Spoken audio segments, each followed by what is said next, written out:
Friends, you are welcome to my YouTube channel. तो अपन पढ़ रहे थे रेट 2022 मेंस के तहत साइंस टॉपिक, और साइंस के अंदर 5 टॉपिक अपन पहले पढ़ चुके थे। आज हमारा छठा जो है वो टॉपिक है। आज थोड़ा सा जो है फ्रेंड्स वीडियो लेट हो गया है, क्योंकि छठा टॉपिक जो था प्रकाश, और प्रकाश टॉपिक 7th और 8th दोनों बुक्स में आया हुआ है, और काफ़ी लेंथी था तो टाइपिंग करने में काफ़ी टाइम लग गया। लेकिन सारे पूरे दोनों बुक्स में से और 9th की बुक्स में भी ये टॉपिक था, तीनों बुक्स में से पॉइंट अच्छे अच्छे पॉइंट और लगभग पूरे पॉइंट में जो है छांट के लेके आया हूँ। 100% मैं आपसे प्रॉमिस करता हूँ कि प्रकाश से यदि क्वेश्चन बना और बनेगा 100% बनेगा। 10 नंबर की साइंस है, उसमें से जो 100% प्रकाश से क्वेश्चन एक बनेगा, और तो अपने नोट से बाहर से नहीं आएगा। तो वीडियो को प्लीज एंड तक जरूर देखें, ठीक है फ्रेंड्स। डेली अपने 6 PM ध्यान रखना, शाम को 6 बजे अपनी क्लास आएगी, ठीक है। आज की जो क्लास है वो NCERT 6 और 7 से है, टॉपिक 6 है जिसका नाम है प्रकाश, ठीक है मित्रों। तो बढ़ते हैं नेक्स्ट क्वेश्चन में। तो आज का हमारा मोटिवेशन कोट है जो आपकी ऊर्जावान बनाएगा, कि जिस मेहनत से तू आज भाग रहा है वही कल तुझे सफलता दिलाएगी। झोंक दे खुद को इस आग में, ये तुझे हीरा बनाएगी, ठीक है मित्रों। तो आज हम जो मेहनत से भाग रहे हैं, क्योंकि मेहनत करने में बहुत प्रॉब्लम आती है मित्रों, बहुत जो है वो परेशानियों को झेलना पड़ता है। मेहनत को इजीली नहीं होती है, ठीक है। मेहनत करने के बारे में सोचना इजीली, लेकिन करना बहुत हार्ड है। तो अपन क्या मेहनत से भाग रहे हैं मोबाइल के प्रति, दूसरी जो अपने को लुभाने वाली चीज़ों के प्रति। लेकिन यदि अपन इन सारी चीज़ों को छोड़ के एक बार यदि मेहनत के प्रति अपन समर्पित हो गए ना, तो देख लेना जो है वो अपने को ये मेहनत सफलता के द्वार पर छोड़ के आएगी, और एक दिन अपने को हीरा जरूर बनाएगी। तो यदि आपको अपने पड़ोसियों को, उन लोगों को जवाब देना है जिनको आपसे कहा था कि तुम कुछ नहीं कर सकते हो, तो मित्रों आज ही जुट जाइए। अभी ऐसा नहीं है कि अभी डेट फ्री हुई है, बहुत कम टाइम पड़ा है, ऐसा कुछ नहीं है, बहुत कम टाइम है, 4-5 महीने हैं, अभी से लग जाइए, ठीक है ना। और ये तय कर लीजिए कि मुझे सफल होना है। यदि आपने खुद को ये बता दिया कि तुझे सफल होना है, तो आपको सफल होने से कोई नहीं रोक सकता। तो बढ़ते हैं अपने क्वेश्चन की ओर। तो क्वेश्चन की ओर बढ़ने से पहले मैं आपके सामने कुछ आप लोग जो हैं कमेंट्स भी करते हैं कुछ लोग, तो आपको पता है कमेंट्स करने से मैं बहुत मोटिवेट होऊंगा, और आपको भी कहता हूं कि प्लीज़ अपनी जो भी राय दीजिए, क्या अच्छा करना है, क्या नहीं करना है, क्या आपको अच्छा लगा, सारे कमेंट्स में बताइए। कमेंट से जो मैं बहुत ज़्यादा मोटिवेट हो गया हूँ। तो दीपिका जी शर्मा जो अपना एक व्यूअर है, रेगुलर व्यूअर है, तो इन्होंने जो है कमेंट किया कि सर थोड़ा डिटेल में होता तो अच्छा होता, ठीक है ना। कि आप अच्छा पढ़ाते हो, पर टॉपिक से एक बार पेपर नोट से, एक पेपर नोट से बन पाता है, एग्जाम में इसमें से आएगा क्या? मतलब एक पेपर नोट से बन पा रहा है। तो ये बात मैं आप सबकी क्लियर करना चाहता हूँ। मुझे बताइए, इस छोटे से टॉपिक से साइंस जो है 10 नंबर की है, ठीक है। 10 नंबर की साइंस के अंदर 9 टॉपिक है, ठीक है ना। मुझे बताओ, मैंने सारा सिलेबस देखा है, आपने भी देखा होगा। यदि इस प्रकाश जैसे या ठीक है ना, छोटे छोटे टॉपिक है, इन सारे टॉपिक्स को लेंगे ना, तो भी ध्यान रखना, हम एक एक पेज के नोट्स बनाएंगे तो भी हमारे 500 पेजेस के नोट्स बनेंगे, ठीक है मित्रों। तो मुझे बताओ, इन 4 महीनों के अंदर क्या 500 पेजेस को पढ़ के बार 2-3 बार रिवाइज करके क्या आप आत्मसात कर सकते हो क्या? बड़ा मुश्किल काम है। तो ये शॉर्ट से शॉर्ट तरीका तो भी इतना हार्ड है। तो मुझे बताओ, एक एक मैं मुझे पता है कि यूट्यूब पे या और कोचिंग में बहुत सारी मैराथन चलती हैं, बहुत सारे नोट्स बताते हैं, मैं भी दिखा सकता हूँ, मुझे क्या कॉपी करके ले आऊँ। लेकिन मुझे आप बताओ कि यदि एक टॉपिक से मान लो 5 या 6 पेज नोट्स बनेंगे, तो आपको पता है सारे टॉपिक से जो है कम से कम जो भी 3000 पेज नोट्स बनेंगे। 10 से 12 आपके जो हैं वो रजिस्टर भर जाएंगे। 10-12 रजिस्टर, मुझे बताओ आप भरने में टाइम लगेगा, आप एग्जाम तक भरते ही रहोगे, फिर आप कब उनका रिवाइज करोगे? 2-2 बार जब तक रिविजन नहीं करोगे तब तक चीज़ें याद नहीं होगी। तो मैं मित्रों ध्यान रखना है, ऐसे ऐसे जो रजिस्टर हैं ये तो लाखों लोग भर ही रहे हैं। आपको लाखों में नहीं, आपको सिर्फ हजारों में आना, सिलेक्शन लेना है। यदि सिलेक्शन लेना है तो सटीक रणनीति अपनाना होगा, स्मार्ट वर्क करना होगा, ठीक है ना। हार्ड वर्क से काम नहीं चलेगा, ठीक है ना। तो ध्यान रखना, IAS और RAS की तैयारी करते हो, IAS IRS की भी जरूरी नहीं, वहाँ पर भी जो है वो गधों की तरह नहीं पढ़ा जाता, वहाँ पर भी स्मार्ट वर्क की जाती है, ठीक है ना। क्योंकि बिना स्मार्ट वर्किंग से कोई भी सफलता आज के टाइम में नहीं पाई जाती है, ठीक है ना। वहाँ पर भी सिलेबस होता है, वहाँ पर भी अपने को जो है स्मार्ट तरीके से कौन से टॉपिक छोड़ने, कौन से कम पढ़ने, कौन से ज़्यादा पढ़ने, ये होता है। तो मित्रों आप ये मतलब जो है विश्वास रखिए, जो मैं आपको चीज़ें करा रहा हूँ 95% प्लस, ठीक है ना। मतलब एक आध क्वेश्चन कोई ऐसा हुआ तो हमारे नोट्स नहीं आया, इसका मतलब किसी से नहीं आएगा, वो कुछ अलग ही होगा, ठीक है ना। बाकी 95% हमारे नोट्स से बाहर नहीं आएगा। तो आप विश्वास कीजिए और विश्वास के साथ पढ़िए, और थोड़ा स्मार्ट वर्क कीजिए, ठीक है ना। ज़्यादा कचरा इकट्ठा मत कीजिए, पॉइंट्स मेन पॉइंट्स वो ही पढ़िए, ठीक है मित्रों। तो ज़्यादा बातचीत के बिना अपन बढ़ते हैं नेक्स्ट क्वेश्चन की ओर। एंड आज का हमारा फर्स्ट क्वेश्चन है, प्रकाश का किसी समतल से टकरा कर। अब मुझे इन्होंने किसी ने कमेंट किया था, एक विष्णु है, मतलब मैं नाम भूल गया उनका, श्रीमती। तो उन्होंने मुझे कमेंट किया था सर मतलब थ्योरी ऐसे कराई, ठीक है, थ्योरी में कराई, क्वेश्चंस में नहीं कराई।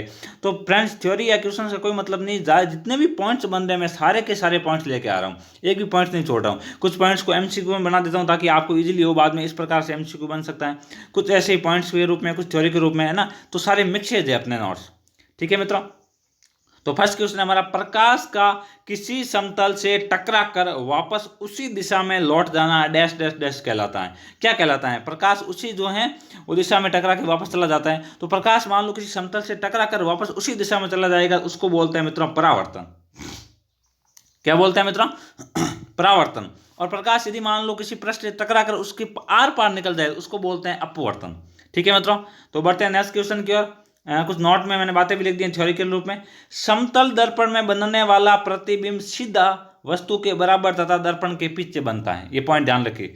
सीधा पूछा जा सकता है कि किस दर्पण में प्रतिबिंब सीधा वस्तु के बराबर तथा दर्पण के पीछे बनता है, तो ध्यान रखना उत्तर होगा समतल दर्पण। ठीक है मित्रों, तो ये पॉइंट है पहला, यहां से क्वेश्चन आ सकता है। बढ़ते हैं नेक्स्ट पॉइंट की ओर। नेक्स्ट पॉइंट है हमारा, दर्पण से वस्तु की दूरी तथा प्रतिबिंब की दूरी समान होती है। ठीक है ना, दर्पण जो होता है उसके सामने अपन जितना दूर खड़े रहेंगे ना, अपने को कांच के अंदर प्रतिबिंब भी उतना दूर दिखाई देगा। ठीक है मित्रों, ये ध्यान रखना।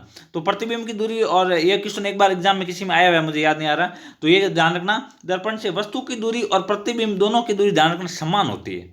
ठीक है मित्रों, नेक्स्ट पॉइंट की ओर बढ़ते हैं। दर्पण में वाम दक्षिण तथा दक्षिण वाम दिखता है, ये तो आपको खुद को पता ही है। ठीक है ना, इस कारण एम्बुलेंस का नाम उल्टा लिखा होता है। एम्बुलेंस का नाम गाड़ी के उल्टा लिखा होता है। क्यों? क्योंकि अपने को बताएं तो दक्षिण दिशा में चीज होती है वो अपने को उत्तर, वाम का मतलब होता है उत्तर, उत्तर की ओर दिखेगी, और जो उत्तर की ओर है वो अपने को दक्षिण की ओर दिखेगी। ठीक है मित्रों, तो ये थोड़ा सा ध्यान रखना। तो आपने को पूछ ले भाई एम्बुलेंस के ऊपर नाम उल्टा क्यों लिखा होता है? क्योंकि दर्पण के अंदर वस्तुएं जो है वाम दक्षिण की ओर, दक्षिण वाम की ओर दिखता है।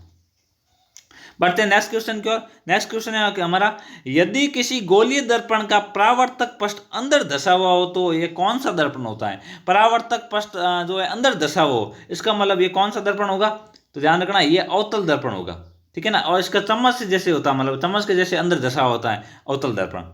ठीक है मित्रों, ये थोड़ा सा ध्यान रखना। और उत्तल दर्पण जो होता है, चम्मच को उल्टा कर दो आप, या प्याले को उल्टा कर दो तो उत्तल दर्पण, और सीधा कर दोगे तो अवतल दर्पण। या अवतल और अवतल दर्पण के कुछ इस प्रकार की बनावट होती है, हालांकि इतनी नहीं होती है, लेकिन इस टाइप, इस फ्रेम में होती है। मित्रों, आज थोड़ा सा वीडियो लंबा हो सकता है क्योंकि प्रकाश टॉपिक बहुत बड़ा टॉपिक है। ठीक है, तो इस वीडियो को एंड तक जरूर देखें प्लीज। तो बढ़ते हैं नेक्स्ट क्वेश्चन की ओर। कुछ नोट्स हैं अवतल दर्पण, और ये सारे नोट्स 7th 8th और 9th की बुक से, एक पॉइंट भी बाहर से नहीं है। ठीक है मित्रों, अवतल दर्पण सूर्य का वास्तविक प्रतिबिंब बनाता है। इंपोर्टेंट, मोस्ट इंपोर्टेंट, 100% क्वेश्चन यहां से बनने का चांस है। कौन सा दर्पण सूर्य का वास्तविक प्रतिबिंब बनाता है? ध्यान रखना वो अवतल दर्पण होगा। बढ़ते हैं नेक्स्ट क्वेश्चन की ओर।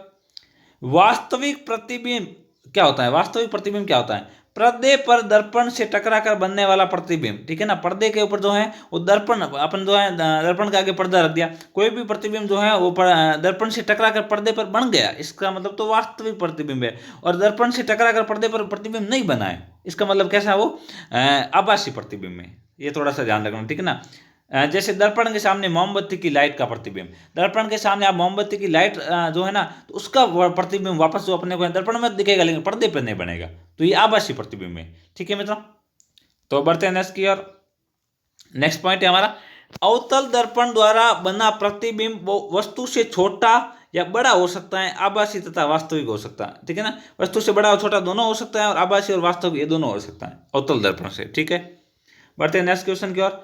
अवतल दर्पण के उपयोग, इंपोर्टेंट, मोस्ट इंपोर्टेंट, ज्यादातर जो है उपयोग में से क्वेश्चन आते हैं। तो अवतल दर्पण का उपयोग क्या है? डॉक्टर द्वारा, डॉक्टर के किसी चीजों में होता है, टॉर्च के रूप में, टॉर्च जो होती है ना हमारी, उसके आगे पॉइंट ना हेडलाइट में, कारों के अग्रदीपों में, अग्रदीपों यानी कार के जो हेडलाइट आगे के जो होते हैं उनके अंदर। ठीक है मित्रों, बढ़ते हैं नेक्स्ट। तो ये मैंने अभी अवतल दर्पण के बारे में पढ़ा है, एक एमसीक्यू लिया, उसके बाद में सारे अवतल दर्पण के पॉइंट से वो नीचे लिखा दिए।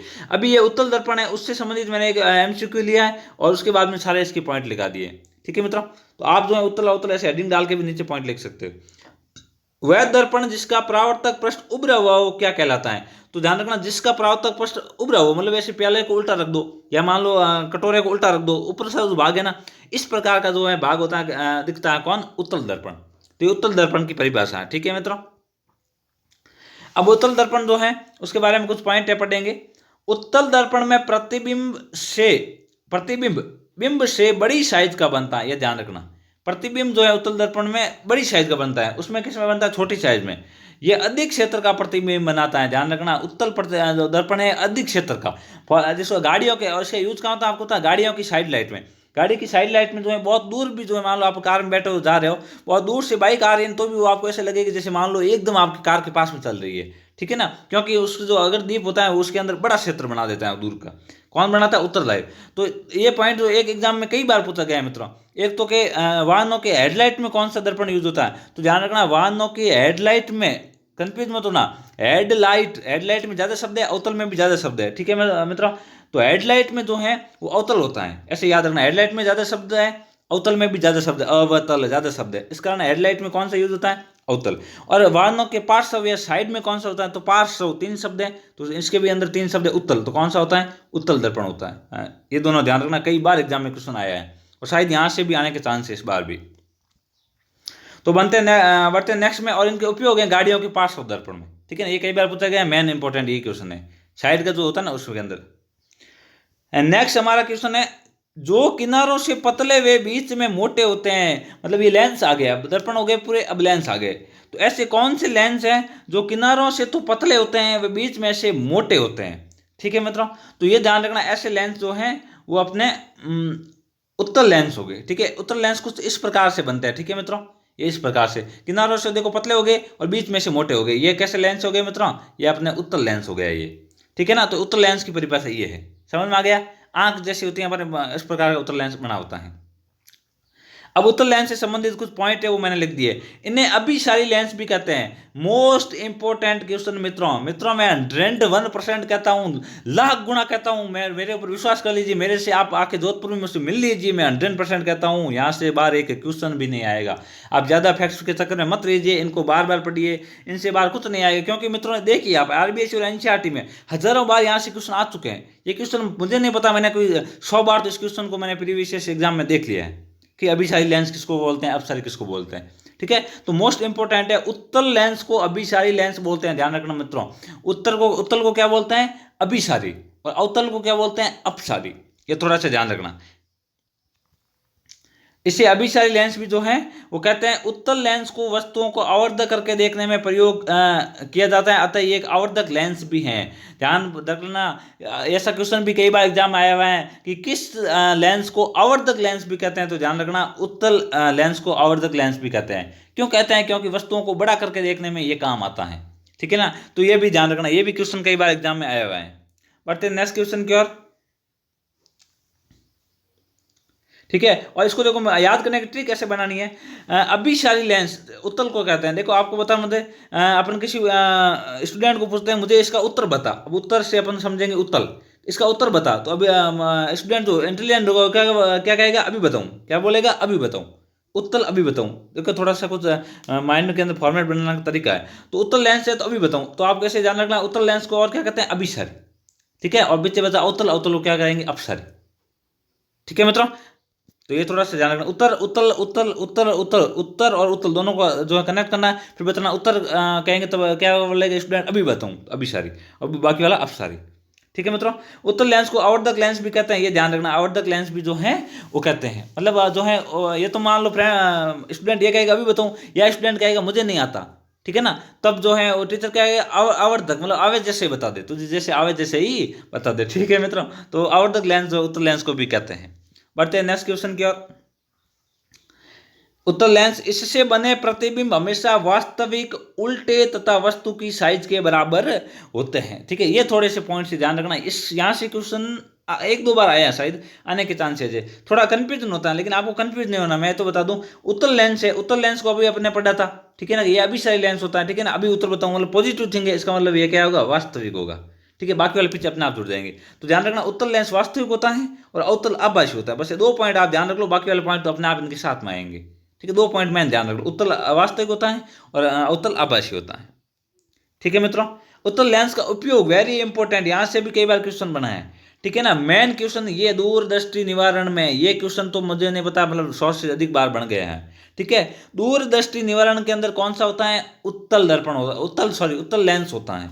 अब दूरदृष्टि का मतलब ये नहीं कि इंसान को दूर का नहीं दिखता, उल्टा है सिस्टम, ये ध्यान रखना। दूरदृष्टि रोग के से पीड़ित इंसान है, इसका मतलब उसको नजदीक का नहीं दिखता मित्रों, और निकट दृष्टि दोष से पीड़ित व्यक्ति जो है उसको दूर का नहीं दिखता है, ये थोड़ा सा ध्यान रखना है, दोनों में कंफ्यूजन है। आपको इतना ध्यान रखना, उत्तल दर्पण जो है उत्तल दर्पण जो है, सॉरी लेंस है, उसका प्रयोग दूरदृष्टि निवारण के अंदर, दूरबीन के अंदर और सूक्ष्म दृष्टि के अंदर होता है। ठीक है मित्रों, ये थोड़ा सा ध्यान रखना। अब इसको याद कैसे रहेंगे दूरदृष्टि से? कोई भी स्टूडेंट हमें उत्तर बताएगा, उत्तर बताएगा तो अपन क्या बोलेंगे, अरे यार ये तो गलत उत्तर बताया, ये तो उत्तर जो है ये दूर दूर तक ही नहीं मिल रहा, तेरा उत्तर दूर दूर तक ही नहीं मिल रहा है। इससे याद रखना, दूर दूर से याद रखना दूरदृष्टि। दूरदृष्टि के लिए कौन आएगा? उत्तर। मित्रों ये जो ट्रिक्स है अभी कभी बन रही है, ऑन द पॉइंट ऑनलाइन बन रही है, ठीक है ना। तो आप तो इसका एंजॉय लीजिए और अपने मित्रों के साथ भी शेयर कीजिए। ठीक है मित्रों, ध्यान रखिए, सिर्फ व्यूज देख के आप ये अंदाजा मत लगाइए कि यहाँ पर अच्छी चीज़ नहीं है, क्योंकि हालांकि चैनल जो है मेरा बहुत सब्सक्राइबर अभी 1000 के पास हुए हैं। आप लोगों के जो हैं वो बहुत बहुत धन्यवाद कि आप लोग अभी सब्सक्राइब कर रहे हैं और ना चैनल हमारा वायरल भी हो रहा है। तो अभी 1000 के समथिंग जो है अपने सब्सक्राइबर हुए हैं, तो धीरे धीरे बढ़ जाएंगे। तो व्यूज हालांकि कम आ रहा है, लेकिन क्वालिटी जो है वो ध्यान रखना किसी से कम नहीं है। ठीक है मित्रों, और विश्वास रखिए, क्योंकि एनसीईआरटी आरबीएससी की पुस्तकें भी हैं और साथ में मैं भी जो अपना गवर्नमेंट टीचर हूँ, तो आपके साथ में जो है गलत चीज़ें बिल्कुल शेयर नहीं करूँगा। तो आप विश्वास के साथ इनको पढ़िए, ठीक है ना। तो टेक्स्ट के साथ में पढ़िए, तो उत्तर देगा विद्यार्थी, अपन कहेंगे दूर दूर तक का नहीं है, तो दूरदृष्टि के लिए कौन सा होगा? उत्तर लेंस। ठीक है मित्रों, नेक्स्ट बढ़ते हैं। जो किनारों से चपटे तथा बीच से पतले होते हैं वो कौन से लेंस होते हैं? किनारों से तो चपटे होंगे, लेकिन बीच में से कैसे होंगे मित्रों? पतले होंगे। तो ध्यान रखना, ऐसे लेंस कौन से होते हैं? रे अवतल लेंस होते हैं मित्रों। ठीक है, अवतल लेंस इस प्रकार के बनते हैं। ठीक है मित्रों, ये इस प्रकार के अवतल लेंस बनते हैं। ठीक है ना, ये अवतल लेंस का फॉर्मेट होता है। ठीक है, किनारों से तो चपटे होंगे और बीच में से देखो संकरे पतले हैं। ठीक है, तो ये अवतल लेंस की परिभाषा। अब इसके अंदर क्या क्या नोट्स अपन पढ़ लेते हैं। इसे अपसारी लेंस भी कहते हैं। उत्तल को आपको अभी बता दिया, उत्तल अभिसारी है, इसको अपसारी लेंस कहते हैं। ठीक है, अवतल लेंस से प्रतिबिंब हमेशा आभासी सीधा तथा बिंब की साइज से छोटा होता है। उसमें बड़ा था, इसमें छोटा है। आपको तो सिर्फ आभासी ध्यान रखना, पिच वाला लेंस अपने आप आ जाएगी। ये पिता है, पिता के बीच में बच्चे तो अपने आप ही आएंगे। ठीक है मित्रों, तो आपको पिता को ध्यान रखना। तो अवतल लेंस आभासी, उत्तल लेंस वास्तविक, ये पॉइंट ध्यान रखना है। ठीक है मित्रों, इसे बोलते हैं स्मार्ट वर्किंग, रट्टाफिकेशन नहीं बोलते हैं। ठीक है, अब इनके उपयोग वेरी इंपॉर्टेंट कई बार पूछे जाते हैं। निकट दृष्टि दोष में मेन तो यही है, निकट दृष्टि दोष में कौन सा पूछा जाएगा? ध्यान रखना, अवतल लेंस। दूर दृष्टि, दूर तक की तरह उत्तर नहीं मिल रहा है, ठीक है ना, तो कौन सा होगा भाई अपना? उत्तल लेंस। ध्यान रखिए, मुझे नहीं लगता कि आप इनको भूल पाओगे अब। ठीक है मित्रों, वाहनों की हेडलाइट में वेरी इंपॉर्टेंट, ठीक है ना, एक तो निकट दृष्टि और दूर दृष्टि ये दोनों कंफ्यूज करते हैं, ये भी बता दिए। और वाहनों की हेडलाइट और आपके वाहनों के पार्श्वद्वार ये भी बता दिए, क्योंकि हेडलाइट में शब्द ज्यादा है तो अवतल में शब्द ज्यादा हो गए तो अवतल लेंस हो गया, और उत्तल में शब्द कम है तो पार्श्व में भी शब्द 3 ही कम है, तो पार्श्व दर्पण में जो वाहनों के पार्श्व में जो उत्तल और हेडलाइट में अवतल। तो ठीक है मित्रों, तो बढ़ते हैं इसके नोट्स की ओर। और स्ट्रिक्ट लेंस तथा मोतियाबिंद, ये थोड़ा सा ध्यान रखना, मोतियाबिंद में भी जो है वो अवतल का प्रयोग होता है, अवतल लेंस का। बढ़ते हैं नेक्स्ट की ओर। नोट, इंद्रधनुष में 7 रंग होते हैं, आपको वैसे पता ही है, फिर भी ये पॉइंट था मैंने लिखवा दिया। लेकिन 7 रंग कौन कौन से होते हैं मित्रों, ये मैंने आपको शायद आपको पता होगा, लेकिन मैंने आपको ट्रिक के साथ में बता दिया। ठीक है, और ये एकदम इनका क्रम भी यही है। सबसे पहले बैंगनी होता है कॉर्नर में, ठीक है, इंद्रधनुष आपको पता है इस प्रकार से 7 लाइनें बनती हैं। ठीक है मित्रों, तो सबसे जो है वो पहले फर्स्ट में जो भाई ये होता है वॉल्यूम बैंगनी होता है, और सबसे लास्ट में रेड होता है। ठीक है मित्रों, और इसको जो है ट्रिक याद रखना आपको, विबग्योर। ठीक है, विग का मतलब होता है वॉयलेट बैंगनी। ठीक है, आई का मतलब होता है इंडिगो, गहरा नीला, इस प्रकार का होता है इंडिगो रंग। बी का मतलब होता है ब्लू, जी का मतलब होता है ग्रीन, वाई का यानी येलो, ओ यानी ऑरेंज, आर यानी रेड। विबग्योर तो हैं ये अपने सूर्य के अंदर 7 रंग होते हैं। आपको पूछा जा सकता है इन 7 में से कोई 4 देके और तीसरा कोई उल्टा देके एक, कि कौन सा रंग नहीं है, तो ध्यान रखना ये 7 रंग आप याद रखना। ठीक है मित्रों, बढ़ते हैं नेक्स्ट पॉइंट की ओर। प्रिज्म सूर्य के प्रकाश को 7 रंगों में विभक्त करता है, ये थोड़ा सा पॉइंट ध्यान रखना। श्वेत प्रकाश 7 रंगों का मिश्रण होता है, ये थोड़ा सा ध्यान रखना। अब ये परावर्तन के नियम, ठीक है ना, ये अपने 9th बुक में दिए हुए थे कुछ परावर्तन के नियम, तो वो भी मैं नोट्स रूप में आपके सामने ले आया हूँ। आपतन कोण हमेशा परावर्तन कोण के बराबर होता है, ध्यान रखना। परावर्तन जो होता है, जब परावर्तित किरण आती है ना तो वापस आपतित होगी, तो दोनों के बीच में जैसे मान लो ये देखो पृष्ठ है, ये परावर्तित किरण आई, अब परावर्तित होकर वापस अपनी दिशा में लौटेगी, तो ये तो हो गया अपनी परावर्तित किरण। ठीक है, ये होगी आपतित किरण, और ठीक है ना, ये जो आ रही है ना ये परावर्तित किरण और ये आपतित किरण। ठीक है मित्रों, और ये जो कोण बन रहा है इनके बीच में, दोनों के बीच में, वो होगा आपके परावर्तन कोण। तो परावर्तन कोण जो है वो आपतन कोण के बराबर होता है। ठीक है मित्रों, ये थोड़ा सा ध्यान रखना। नेक्स्ट बढ़ते हैं। अब एक परिभाषा है, विसरित परावर्तन क्या है? जब सभी समांतर किरणें किसी समतल पृष्ठ से परावर्तित होने के बाद समांतर नहीं होती है, ऐसा पृष्ठ की अनियमितताओं के कारण होता है। ठीक है मित्रों, तो ध्यान रखना, वो होता है विसरित परावर्तन। कैसे होता है मैं आपको समझा देता हूँ। ठीक है, देखो इधर ध्यान दो, सॉरी मैं क्या क्लास के हिसाब से आपको बोल दिया, इधर ध्यान दो, मतलब सॉरी फ्रेंड। ठीक है, तो अभी बताता हूँ कि विसरित परावर्तन कैसे होता है। तो देखो, विसरित परावर्तन के अंदर ऐसे मान लो ये किरणें आ रही है, परावर्तित हो रही है। ठीक है मित्रों, तो वापस जो है आपतित होगी किरणें, तो अभी ये समांतर नहीं होगी, मतलब ये आएगा तो ये किरण को इधर जाएगी। ठीक है ना भाई, देखो ये जो आपने मान लो पृष्ठ पे आ रही है, तो ये किरण आएगी तो ये वापस ऐसे एकदम सीध में नहीं जाएगी। ठीक है ना, ये मान लो ऐसे टेढ़ी चली जाएगी। ठीक है, ये यहाँ से आएगी तो ये ऐसे चली जाएगी, ये आएगी तो ऐसे चली जाएगी, मतलब आने वाली आपतित किरणें जो है वापस परावर्तित होने के बाद में समांतर नहीं होगी। तो ऐसे परावर्तन को विसरित परावर्तन कहते हैं। ठीक है मित्रों, ऐसा क्यों होता है? पृष्ठ की अनियमितताओं को, पृष्ठ जो होता है ना वो मतलब एकदम सीधा नहीं होता है, खुरदरा होता है। ठीक है, रोड की तरह।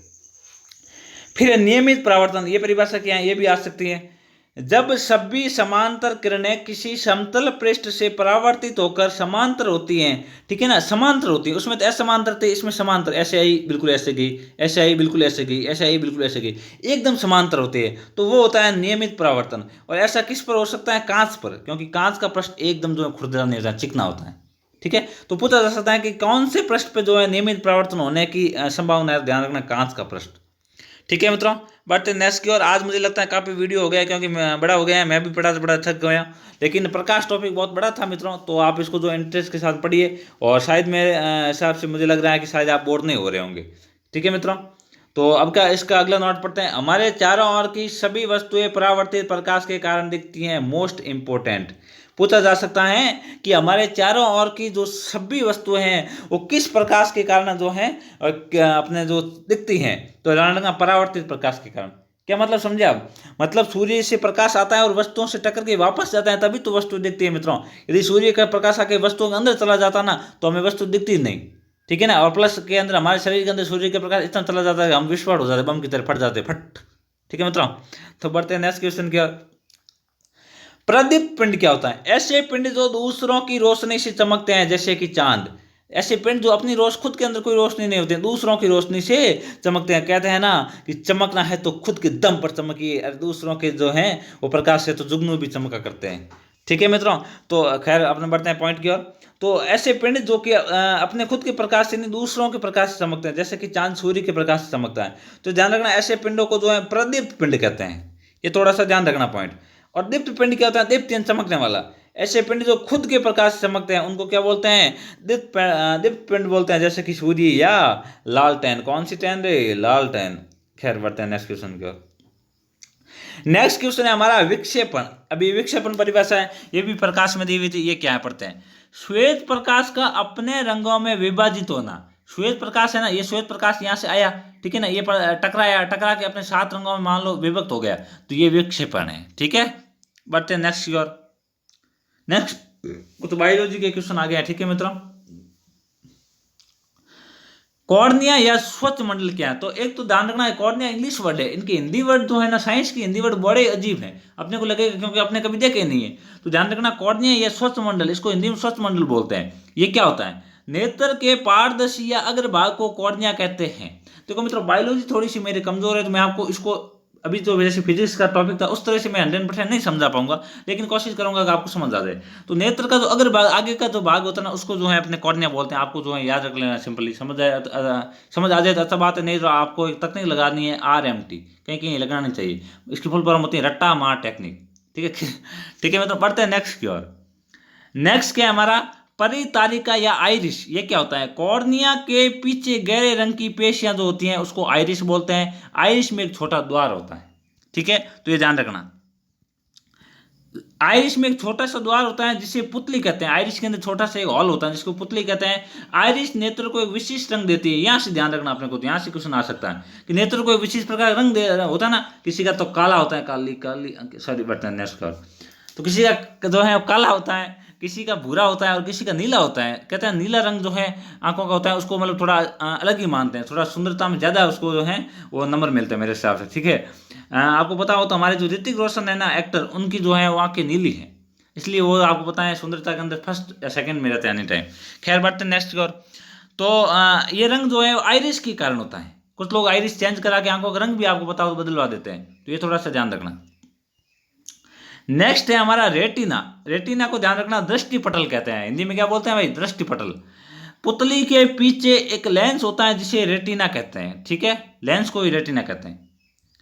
रेटिना पर बने प्रतिबिंब का प्रभाव वस्तु को हटा लेने पर तुरंत खत्म नहीं होता है, 1/16 सेकंड पर बना रहता है। वस्तु हमारे आंखों से हटा दी, हटाने के बाद भी ध्यान रखना 1 सेकंड के 16वें भाग जो होता है ना, उतने टाइम के अंदर जो है वो अपने वस्तु अपने आंखों के सामने रहेगी, ठीक है मित्रों, ये थोड़ा ध्यान रखना। नेक्स्ट पॉइंट है, स्वस्थ नेत्र से पढ़ने की सुविधाजनक दूरी है 25 सेंटीमीटर। मतलब किताब को आप जो है 25 सेंटीमीटर दूर रखिए, तब आप जो है आपके नेत्र स्वस्थ हैं। और 25 सेंटीमीटर के ऊपर नहीं देख रहे हैं, इसका मतलब आपके नेत्र जो है स्वस्थ नहीं है। आपको क्या लगाना पड़ेगा, चश्मा लगाना पड़ेगा, और लोगों के द्वारा आपको चश्मिश कहा जाएगा, ठीक है। एक बुक है स्टोरी ऑफ लाइफ, ये हेलन एक केलर के द्वारा लिखी गई थी, ठीक है ना। ये हेलन ए केलर जो है एक अंधी थी, और उसकी बहुत बड़ी कहानी, अभी तक टाइम नहीं है, लंबी हो गई, अपनी वीडियो नहीं बताऊंगा, ध्यान रखना। ये अंधी थी और 1903 के अंदर इसने ये अपनी स्टोरी ऑफ माई लाइफ लिखी है। बड़ी जो अच्छी और मोटिवेट ऐसी बुक है, आपको टाइम मिले रीड के बाद जरूर पढ़ना, ठीक है मित्रों। बढ़ते हैं नेक्स्ट। तंत्रिका कोशिका 2 प्रकार की होती है, ठीक है मित्रों। तंत्रिका कोशिका पूछा जा सकता है कितनी प्रकार की होती है, 2 प्रकार की होती है। पहली शंकु तंत्रिका कोशिका, ये क्या होती है, जो तेज प्रकाश के लिए सूख रही होती है, मतलब तेज प्रकाश को झेल सकती हैं। और दूसरी होती है शलाकाएं, यानी जो मंद प्रकाश के लिए सूख रही होती है, मंद प्रकाश के प्रति ज्यादा एक्टिव होती है, ठीक है। तो ये तंत्रिका कोशिका के 2 प्रकार हो गए। अब कुछ नोट है, अब वीडियो एंडिंग के अंदर ही है, ठीक है मित्रों। केकड़े के नेत्र बहुत छोटे होते हैं, लेकिन ये चारों ओर देख सकता है। केकड़ा जो है वो चारों ओर देख सकता है, पहली बात, ठीक है मित्रों। तितली के बड़े नेत्र कई नेत्रों से मिलकर बने होते हैं, एक नेत्र नहीं होता, कई नेत्र मिलकर बनाते हैं। ये सामने, पार्श्व तथा पीछे देख सकती है। बढ़ते हैं नेक्स्ट पॉइंट की ओर। उल्लू रात में देख सकता है, दिन में नहीं, ये थोड़ा ध्यान रखना। चमगादड़ भी अंधेरे या रात में देख सकते हैं, दिन में नहीं। लेकिन चील और गरुड़ जो है दिन में तो देख सकते हैं, रात में बिल्कुल नहीं। टाटा बाय बाय, रात में ये बिल्कुल भी नहीं देख सकते हैं। दिन में देखने वाले पक्षियों के नेत्रों में शंकु अधिक तथा शलाकाएं कम होती हैं, ये थोड़ा सा पॉइंट ध्यान रखना। नेक्स्ट पॉइंट हमारा है, नेत्रदान करने वाला व्यक्ति सामान्य बीमारी से पीड़ित हो सकता है, परंतु मतलब सामान्य बीमारी से मान लो कोई व्यक्ति पीड़ित है तो भी नेत्रदान कर सकता है। लेकिन एड्स से ये मिसप्रिंट हो गया, हेपेटाइटिस, ठीक है, हेपेटाइटिस बी और सी, हेपेटाइटिस बी और सी से जल भीति से। अब मित्र देखना, आपने मैंने कहा ना हिंदी के नाम बड़े अजीब है। आप जल भीति आपको कहेंगे तो आप कंफ्यूज हो जाओगे। जैसे मान लो जल में आपको डुबड़ का दे रहे हो, ठीक है, तो जल भीति जो है वो आप कंफ्यूज हो जाओगे। जल भीति को बोलते हैं रेबीज। क्या बोलते हैं मित्रों, रेबीज। रेबीज आपने सुना होगा, कुत्ते के काटने वाला। ल्यूकीमिया, ये भी एक प्रकार का रोग है। धनुस्तंभ, अब देखना धनुस्तंभ जो है इसको हिंदी में इंग्लिश में क्या बोलते हैं आपको पता है, टेटनस, लोहे वाला। तो हेजा, ठीक है ना, और मस्तिष्क शोध यानी मस्तिष्क की बीमारी। इतनी सारी बीमारियों से यदि आप पीड़ित हो तो आप नेत्र को दान नहीं कर सकते हो मित्रों। बाकी वाली बीमारी आप कैसी भी हो, नेत्र को दान कर सकते हो। और आज का हमारा लास्ट पॉइंट है, नेत्रदान मृत्यु के 4 से 6 घंटे बाद भी कर सकते हो। मतलब 4 से 6 घंटे, आदमी मर गया उसके बाद में कम से कम जो है 4 और 6 घंटे उतने तक आप नेत्रों को निकाल के दान कर सकते हो। उसके बाद में यदि नेत्र निकालोगे तो ध्यान रखना वो नेत्र नहीं रहेंगे, वो क्या बन जाएंगे, लट्टू बन जाएंगे, ठीक है मित्रों।